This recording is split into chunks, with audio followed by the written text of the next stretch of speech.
এই মুহূর্তে মনে হয় বিপিএল এর জন্য রেডি হচ্ছি ভাই। চ্যাম্পিয়ন্স ট্রফি নিয়ে না আমার সাথে কোনো আলোচনা হয়েছে, না আমি কারোর সাথে কোনো আলোচনা করেছি।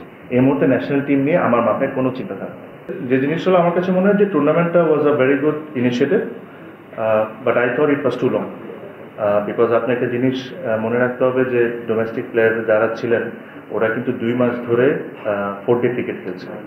তারপরে ওরা 13টা দিনে 9টা টি20 খেলেছেন, আবার 3 দিন 4 দিনের ব্রেকে বিপিএল এর মতো টুর্নামেন্ট খেলবেন, which is another hectic. So এই জায়গায় ইঞ্জুরিজগুলো অকার করে। টুর্নামেন্টের initiative was really good. I hope এই টুর্নামেন্টটা নেক্সট ইয়ার ঠিক বিপিএল এর ড্রাফটের আগে হোক।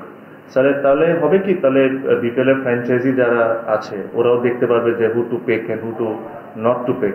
সো এটা যদি ওই সময় হয় আর এই একই ফর্মেটেই যদি হয় তাহলে ভালো। কারণ এই সময়ের জন্য হয়তো বা ফর্ম্যাটটা বড় ছিল বিকজ প্লেয়াররা অলরেডি খেলার মধ্যে ছিল, দেন বিপিএল ওয়াজ কামিং।